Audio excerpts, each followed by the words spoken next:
Hello and welcome to IELTS Bob, your ultimate destination for IELTS exam preparation. I'm Bob, your dedicated guide to mastering the IELTS and achieving your dreams of studying, working, or living abroad.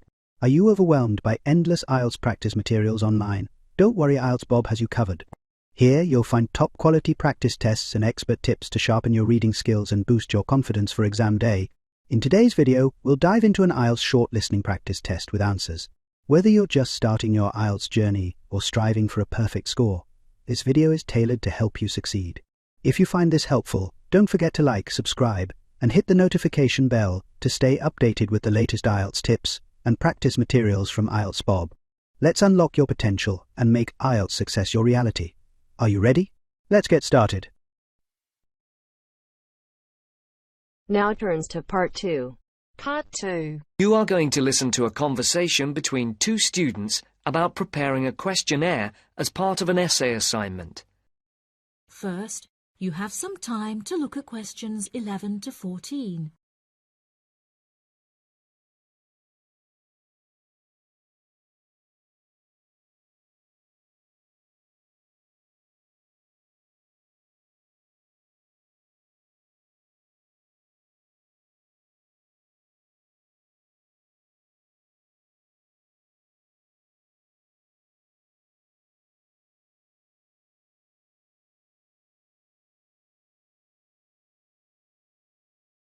Now listen carefully and answer questions 11 to 14. I've never written an essay of more than 1,500 words before, Anne. Me neither, Mark, and it scares me. I wouldn't worry. We'll just have to pretend it's 4 essays of 1,500 words and join them together. It says here in the assignment notes Dr. Brightwell gave us that we're to write between 5,000 and 6,000 words on some aspect of students' attitudes, backed up by our own research, which we present in the form of tables, graphs, charts or whatever, and supported by reference to the list of books she gave us. Oh, I didn't realise there had been so many social science books written about students. Oh, yeah, there are a lot. And the questionnaire? Yes, we have to prepare a questionnaire to gather our own data for the graphs, etc., and hand it in to Dr. Brightwell in draft form in 2 weeks' time. 2 weeks? That's what she said, and what it says here. She says that it's better to have it checked before we go on to collect the information and start the writing. Suppose she's right. We'd better get started then. But she didn't say how we were going to put the questionnaire together. Does it say anything in the notes? Nope. It only says that we are limited to 4 sides of A4 and no more than 50 questions. If that's the case, it's not that bad.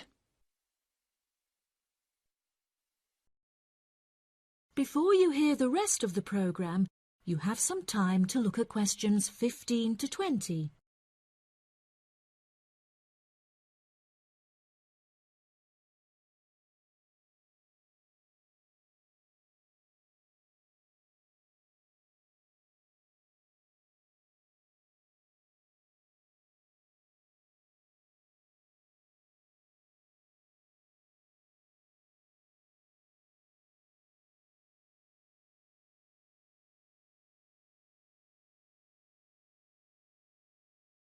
Now listen and answer questions 15 to 20.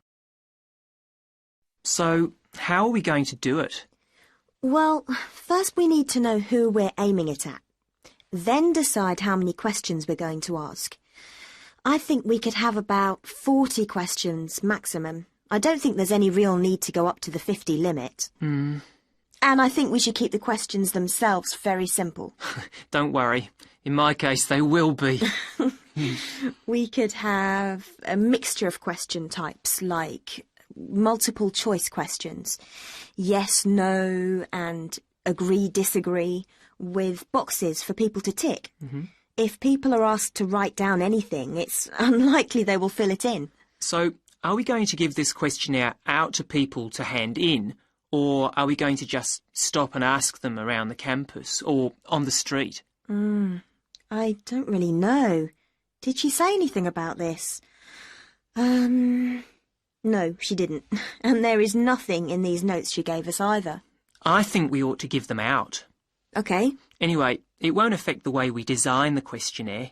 We're both doing it on different subjects, but there's nothing wrong with pooling our ideas about the mechanism of the questionnaire. No, none. What are you doing your project on? I've been thinking about doing something around the subject of how aware students are of world affairs. People think that we're all up to date, but I very much doubt it. It would also be interesting to compare students in different years. And you? I'm doing something on health and sport, and whether students are more or less active since they came to university. Oh, sounds interesting. As the questionnaires can be anonymous, I'll fill in your first questionnaire for you. But I'm sure you won't be surprised by my answers. Somehow, I don't think so. I suggest we put together about 20 or 25 questions each and then meet tomorrow or the day after and compare them. Are you going to type yours up? Yeah, then I can come round to your place and we can work on them. You've got a laptop, haven't you? Yes, and I've got some new design software so we can play around with the layout. Brilliant. Are you any good at doing charts and things? I know how to do simple things on the computer, but we'll sort something out. OK. I feel much better about all this now. It doesn't seem quite as bad as I first thought. No, don't worry, we'll get it done. That is the end of part 2. You now have half a minute to check your answers. If you enjoy this content, please like and subscribe. After subscribing, please leave a comment below saying subscribed, and we will respond as soon as possible. By subscribing, you're supporting our mission to help others achieve their IELTS goals. Thank you so much for your support.